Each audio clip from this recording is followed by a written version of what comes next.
guys. Thank you, John, for reminding me I'm not on vacation, even though we're here. Really happy to be here. Not sure I'm happy to talking about this again after last year. Basically, my job within the company last couple of years is managing our product strategy, spending a lot of time with developers on their key challenges when it comes to growth around monetization and growth. And still, it's the same case from last year and the years before, where fraud is still one of the biggest weights on how growth is being blocked by these unknown parties that are after the money. In this session, I hope I'll be able to provide, in the time that I have, more actionable points for you guys as things have changed since last year. A few words about Ironsource this time is basically this is our mission. We're building technology, the engine to support the growth of mobile apps. So basically everything that takes the app from its infant stage into mature business. This is a snapshot of a couple of weeks ago of the gaming perspective, the gaming partners that work with our either mediation platform or user acquisition platform. Kind of fuels the growth of reaching those successful positions. This is our reach, our technology, our SDK that is implemented mostly in games, and its growth in the last couple of years. What's it about Ironsource? So we're here, not too far from here, talking about fraud last year. Quick rundown of what we talked about back then and what has changed. Cool. So this is kind of how we started. This was back then. We approached this as the perception of what fraud is. Install farms, bots, shady guys sitting in some basement operating this scheme. This was basically the assumption in the last couple of years that this is what fraud looks like, which means it's very easy to monitor. It's very easy to intercept this, and basically, based on how downstream metrics look like, it's very easy to deal with it and move on. We tried to answer these questions last time. How do fraudsters get paid? How does the cash flow from the advertiser directly through the parties to the fraudsters? And also how easy it is relatively for fraudsters that are equipped with a lot of know-how to manipulate attribution and ad serving. And these two questions, which we also discussed, is around basically viewability and intent. Does that user really see an ad? Even if that user is real, is going to pay? Did they really engage with an ad? Did they really click on the ad? Based on the data that I see. I mean, we showed a demo back then, where basically, I'm not going to run it again, but basically, it was a demo that shows how each and one of us as real users with our phones and the apps that we use on a daily basis are kind of fueling the fraud economy as users, just playing around with some apps where some malicious stuff is happening in the background, where ads are loaded, clicks are fired on many different campaigns. Last year, it was, if I'm not wrong, it was 23 companies in the room were part of the scheme as advertisers being hit by this. And basically here we proved that legitimate publishers, legitimate channels are hurt here, where basically they're reporting billions of clicks on campaigns on ads no one really engaged with and no one really clicked on, which basically translate into a lot of money flowing for organic users to paid channels. This was kind of a screenshot curated by Gotti back then that kind of translated this to English of how exactly that works. So basically there was a piece of code running in the background firing a lot of clicks without any ads shown on the device. Later that year, last year basically, for those of you that are following, A lot has been published about fraud. The part on the right, by the way, the drainer bot is exactly the same scheme that we presented here last year, where basically videos are invisible running in the background as if those videos are shown, as if people are really clicking on those ads. And if that user later on engages with the app organically or after engaging with a other paid ad, it will be attributed to the wrong channel, either the wrong paid channel or a paid channel instead of organic. A big part of what was published last year was dealing with the public companies, self-attributing networks, their publishers, and kind of how this is much bigger than what people thought. And this is basically, we're talking about trusted channels, trusted platforms. And basically, the story here is that it's everywhere. It's not going anywhere. Even though that was published and steps were taken, still it's something that is a big challenge. And actually, once these things kind of happen and people are caught and FBI is involved, the bad guys adopt and change their ways and make it even harder to catch them. I won't have much time to give you another demo this time. If you want one, come find me later. But basically, it's still out there and just in a different form. And the reason I'm here basically to talk about fraud and explain a couple of points around how it really impacts your growth. And usually these things are overlooked by growth teams, by the performance marketing teams, where basically fraud is perceived as something that is happening. It's either happening too small, I'm just not dealing with it, or I found the fraud, I'm not paying for it, I'm getting my money back, that's it, it's over, it's done. And I want to talk about the impact, I'd say the hidden impact of that state of mind. The number one part, and I think that this is, Gadi mentioned this morning around the key challenges. Incrementality is probably one of the biggest problems that we haven't figured out yet as an ecosystem across all different channels, platforms. And when you think about it, incrementality kind of wraps, if you solve incrementality, you solve fraud. And that might be the right approach to tackle fraud. By incrementality, I mean not necessarily solving this perfectly in a scientific way or understanding exactly the incrementality of each channel, each ad group, each engagement, but rather understanding holistically which channels are more incremental than others. Some can be fraudulent, some can be channels with very low intent, even though are not fraudulent. But putting this the top of mind of the marketing teams is something that is key for success, and I'm going to dive deeper here. I didn't mention this last year, but we started this fraud research around 2.5 years ago, where we went through a very big cleanup of our network, ended up where we felt very happy with what we accomplished. And basically, from our perspective as a network, we kind of moved on, dealing with other things. And what we missed back then was basically the impact on the impact of fraud outside of our network, on our network and on our partners. In this example, basically what you can see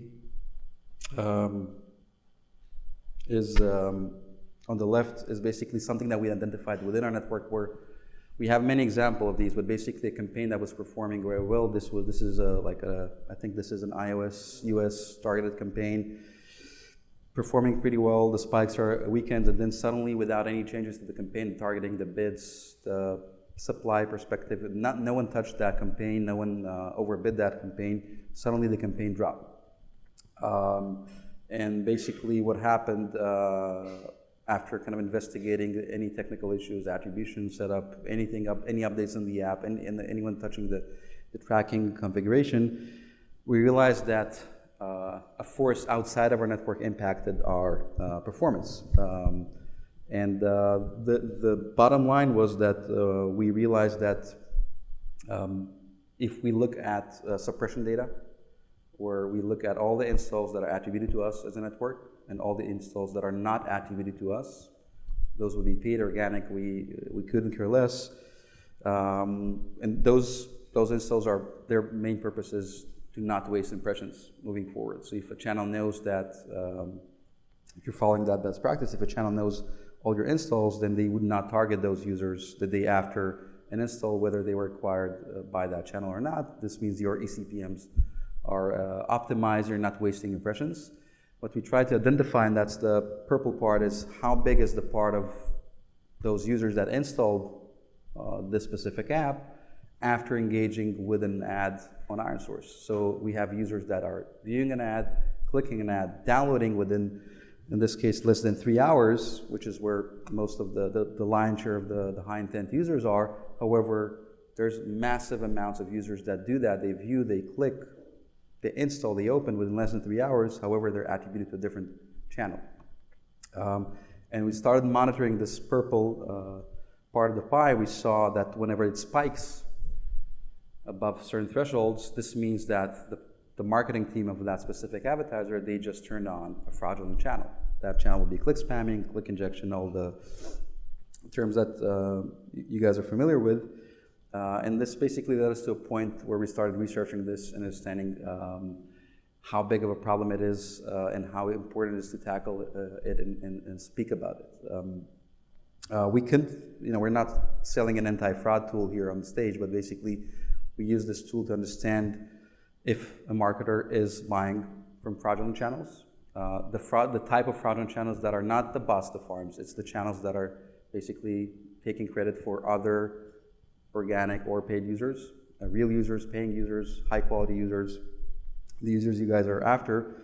And the second question that it helped us answer is there anyone trying to manipulate attribution?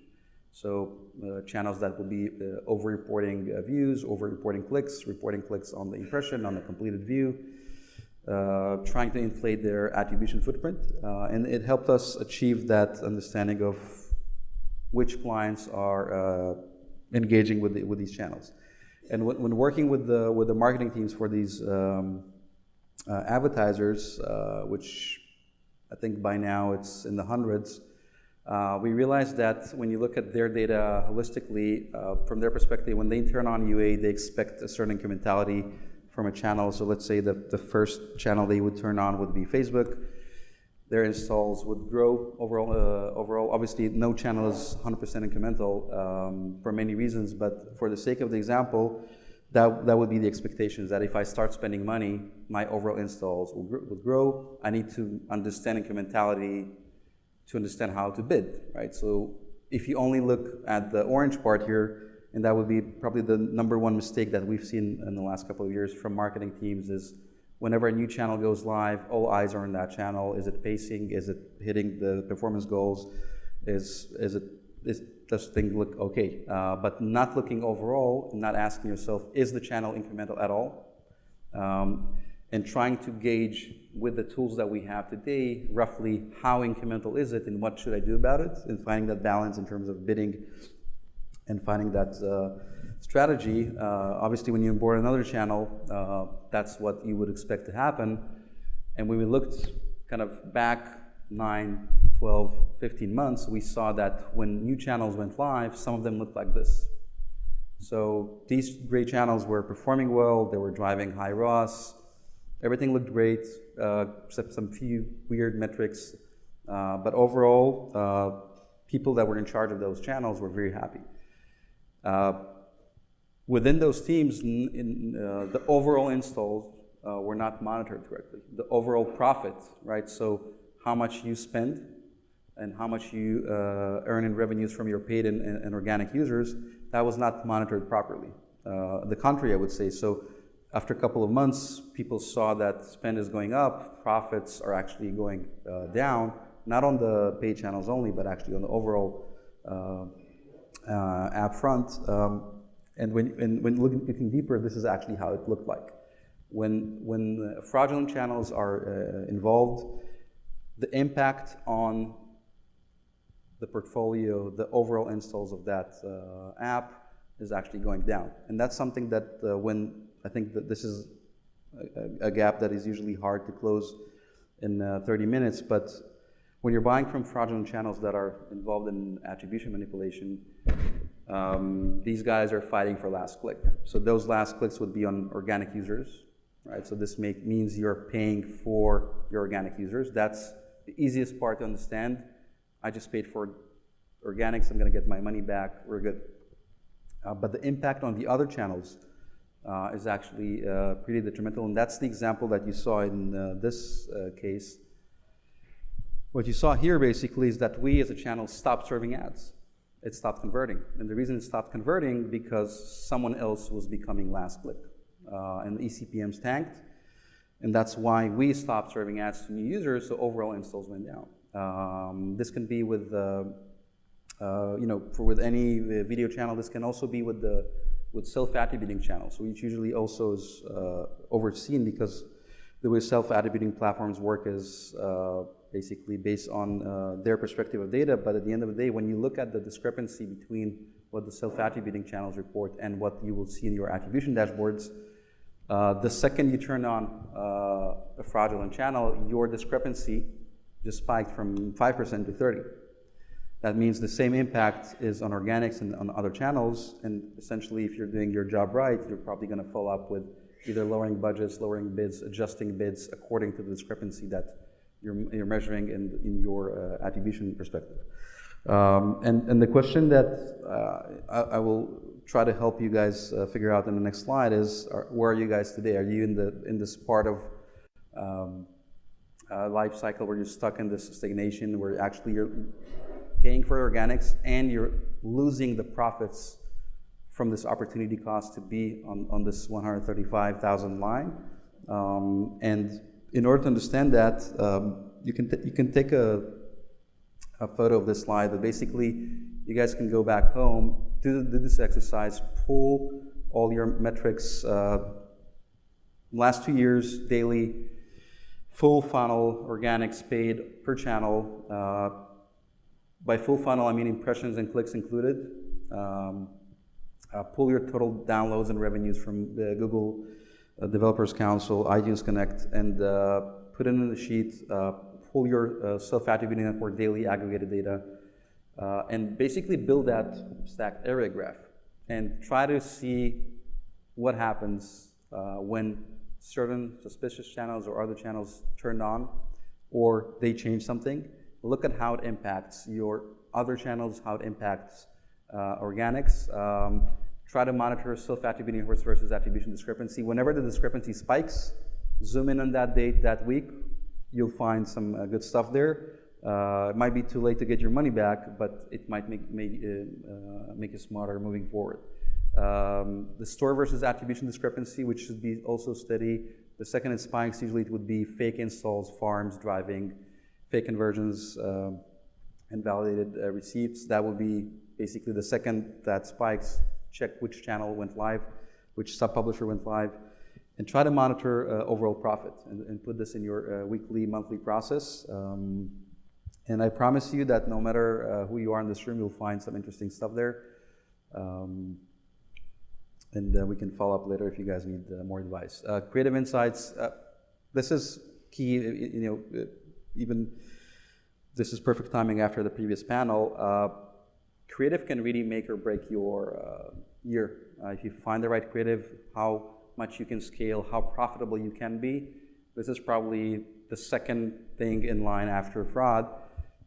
When analyzing creatives, also you can use the same data from the previous exercise. You would see that, and this is a slide from last year that we showed here in that demo, where basically clicks were fired without any ads shown, and on those clicks, the creative data was reported. This banner, this video number 2, best video US, Sherlock Holmes, whatever it is, it was reported. And when you analyze creative and you try to make the right decision, when fraudulent channels are in the mix, you might end up choosing the wrong creative, and this can kill your business. The homework for this part would be, in the previous exercise, when you identify the channels that that might be suspicious and not really serving ads or not being incremental, try to exclude their data from the creative analysis and audit your historical decisions. We see cases where the best performing creative is actually creative from a year and a half ago. But down the line, I see Gavin agrees, but down the line is, there's a lot of data, a lot of noise, and decisions are made, and maybe that creative from a year ago is the creative that is going to change your year. And you can also use this to investigate further. The hidden cost of paid UA, I kind of talked about incrementality and the opportunity cost. This one also, and anything around fraud also touches incrementality a bit. One of the things that we noticed in the last couple of years when meeting with marketing teams is there is, I would say, a big knowledge gap in understanding the intricacies of attribution. Understanding attribution windows, what is fingerprinting, why it's important, Android versus iOS, limit ad tracking, how self-attributing channels work, how do you level the playing field, when does a channel report an impression, do they report the impression when the impression is loaded on the device, when it's seen by a user, when it's a completed view. There's a big difference between each. When does a channel report a click? Some report a click only when you click the download now button. You can't even like literally click outside. Some channels would report a click without a user clicking on the ad whatsoever. That's a big deal when you understand the attribution model, the footprint of a click with its attribution window, with how it's stronger than a view, how it can impact your decision making, and essentially how attribution logic works. If you don't feel that you master it, this means that it's going to be easier for the fraudsters to take your money, because basically that's the entity that decides who gets paid and how much. It's like sitting on a poker table and not being, so to speak, the best player in the room. And this is something that is usually kind of not being addressed, I think, with the right respect by the marketing teams. Essentially, this would dictate how easy it is to manipulate your attribution stack. This is just a snapshot, similar to what I showed last year, but it still tells the same story, where basically you have channels that are, the biggest channel would be driving more clicks than Facebook's impressions. You'll have channels that have 87% click-through rates. What does that mean? How does that impact your playing field? Is it level or not? How does that translate into your eCPMs? And when you monitor these things, I don't have the time to dive deeper into IPM and eCPM, but when you monitor your buying power, you would be able to really understand who's trying to manipulate attribution or not. This is an experiment that we ran where we basically tested what is the impact of running a campaign where we report views as views, clicks as clicks, versus reporting a click without the user clicking an ad. So we have a user seeing an ad, and that's where we report the click.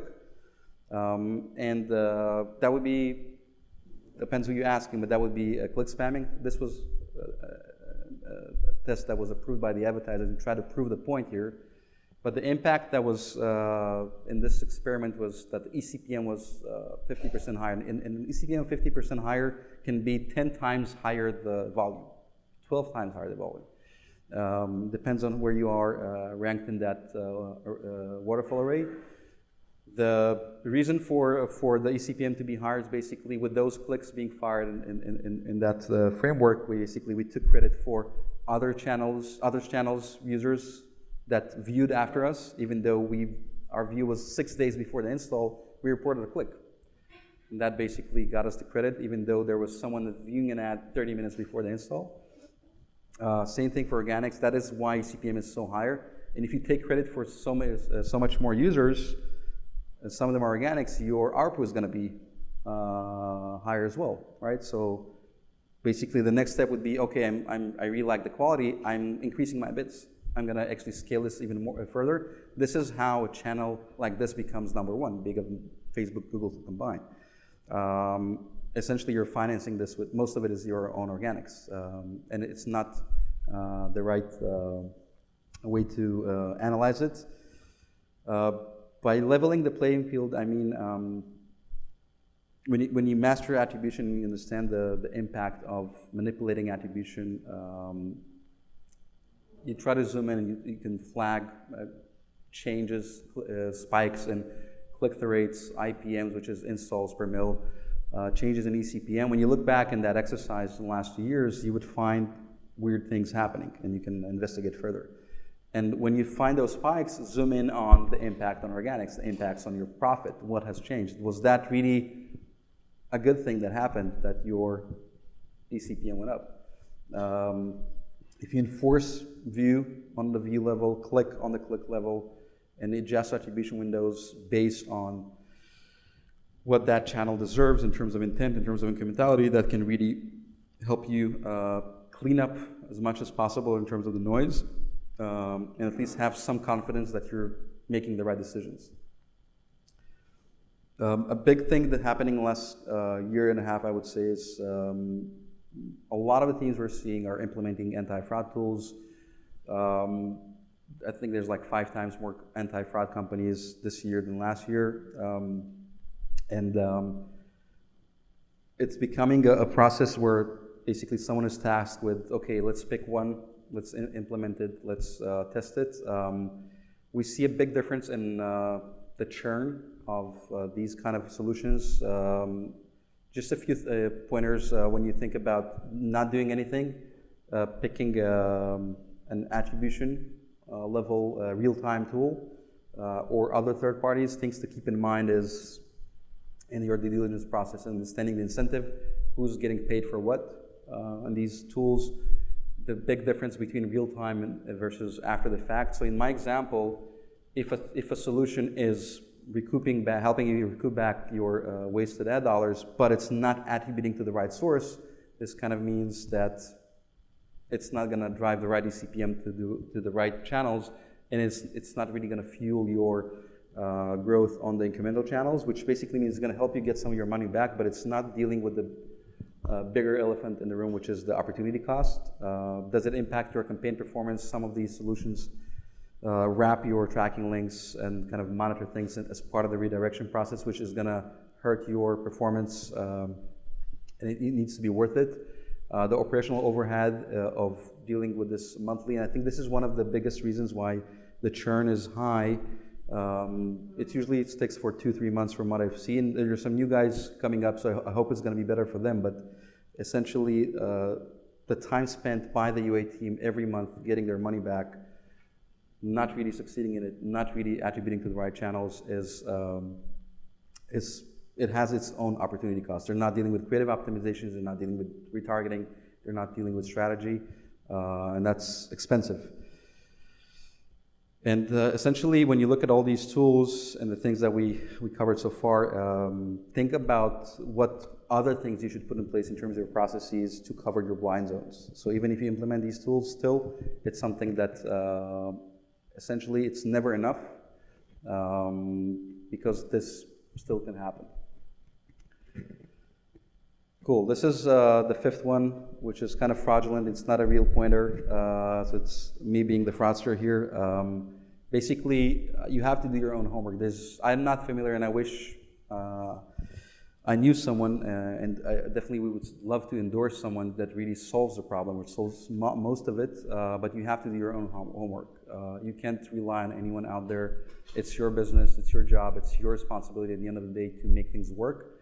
There's a lot of guys out there after your money, and it's still not that hard. When you think about your app and once it's built and trying to make it into a business, basically you acquire new users into the app, those 1,000, 2,000 users, you get some organics, you monetize them. Inside the app, you try to maximize LTV by optimizing their experience, their onboarding, how they're dealt with. You measure everything in this loop, the full funnel metrics of the outside the app, the impressions, the clicks, everything that is happening inside the app, where they're coming from, so you can basically maximize your profit the next day. And when you think about where fraud really hits you in this process of accelerating it and making it a profitable loop, It touches pretty much every one of those points. Even if you're monetizing with ads, your ad revenues are lower today because of these problems, right? Because the advertisers that are buying your users are actually misattributing to the wrong channels. And it's basically still a big problem that is not going anywhere. Anyone that feels behind, feel free to reach out. Still a lot of work to be done. Summarizing the takeaways, basically, I think the most important part is mastering attribution in terms of knowledge. This is why we're here, I guess. Understanding the challenges of incrementality. There's no full solution coming up yet, but doing this exercise will help you at least understand whether a channel is incremental or not exactly how much is it. Leveling the playing field will help you guys find the right insights and essentially do your own homework, invest in research and knowledge, and that's it. Good luck.